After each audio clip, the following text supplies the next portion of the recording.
today we're going to be diving deep into a whole nother type of technique, way different from yesterday's. So yesterday's was more about flow, more about letting it happen on the canvas, kind of no plan, letting it just kind of come out of you. So today's we're going to go take a few steps backwards and have a little bit more of a plan with it. I'm going to show you guys how I would draw kind of sacred geometry first. I'm going to be kind of showing how to create light and the atmosphere and the glow, I guess, that I have in my paintings through sacred geometry. To start, I guess I'm starting with a compass it's important for this compass to have like an eraser or something soft on the point. You know, you don't want it to be pointy. You are working on canvas, so you don't want it to poke through. I've learned that the hard way. I use colored pencil because it's more waxy. I use chalk too. I don't know, I don't really like using graphite for anything, so I am using colored pencil. I am going to be working on this painting which I have been kind of working at for the past few weeks, and I'm kind of looking to put my own type of style, expanding these circles and bringing them to be brighter and using white to kind of add a little bit more of a dimension. And yeah, so with your compass or whatever, this is kind of going to be hard for me to do on an easel, so I might pop down to the floor and speed up the video a little bit, and then I'll see you guys soon.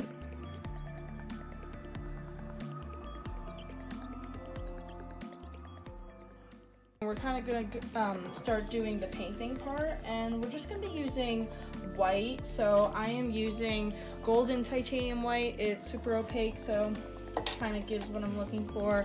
And I am using a thin kind of flatter brush. I'm just taking a little bit of white, like a tiny little bit of white, and I'm kind of watering it down, and I'll start to outline things with the thinner brush, like this. By the way, this hexagon canvas I got from Hobby Lobby, and I love it a lot. So, kind of laying down the first layer.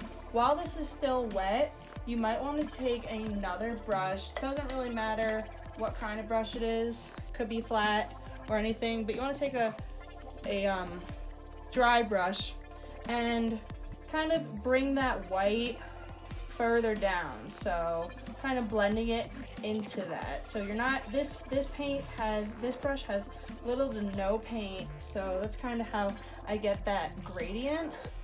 So I kind of teeter-totter between doing wet brushing throughout here and then blending it in kind of lightly with this brush, trying to keep it super, super, super dry. So I like to usually have 2 brushes on deck, and usually when I'm doing kind of more detailed stuff like this, where I want my hand to be still, I will use this, which is a mall stick. And I don't really know the backstory with this, but a lot of classical painters use it. I have kind of a small one, but it's used to kind of keep your hand still. So when you want to do details like this, you can get that super precise. So just keeping in mind that it's all pretty wet, and then with this brush, kind of using a dry brush to bring it forward.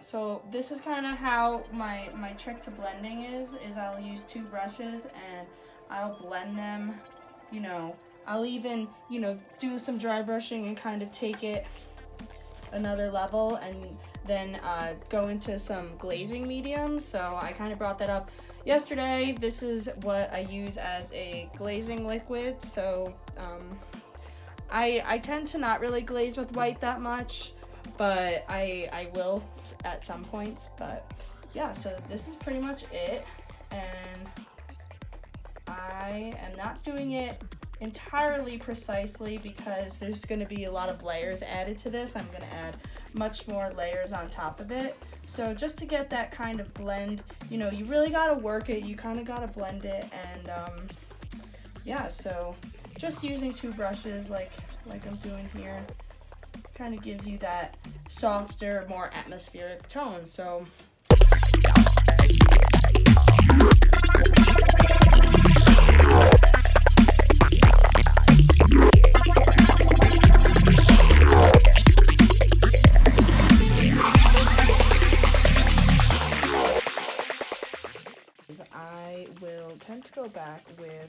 the same brush, kind of just going over those initial lines. And again, I'm using this flat brush, so it allows me to create like extra smooth lines. And if I need to perfect anything, then sometimes I go in at the last second with an even smaller, kind of thinner round brush like that. And yeah, this is just kind of finalizing that glow and giving it that extra kind of power like that. I think sometimes it's important to bring in the shadows to kind of bring out the highlights. So I am kind of mixing a light blue with a little bit more of dioxazine purple, which looks like this, super dark purple, my favorite purple that I use all the time. And with this, I'm mixing it with a lot of water, or if you had glazing medium, you could put some glazing medium on it too. And I am kind of just going right next to where I initially put in the white. So it's going to be kind of contrasting, and you can come back in with your other brush while this is still wet and blend it together.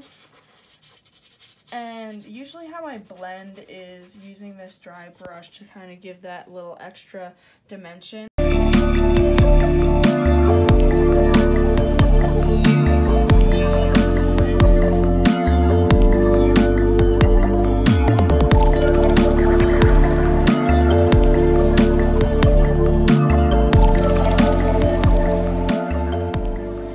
So much for coming. This is super exciting to be doing because mandalas and symmetry and all sorts of stuff relating to sacred geometry can be super meditative to kind of find your heart center, kind of reconnect you back to yourself. And figuring out geometry can be a really rewarding task once it's over. So it's kind of like this theme of just breaking it down and just disciplining ourselves to just get it done, and in the end it really does pay off. So I hope you guys took a lot away from this video. And yeah, so these are free or donation based. My Venmo is at kirstieconnon, and my PayPal is kirstie.connon.art.com.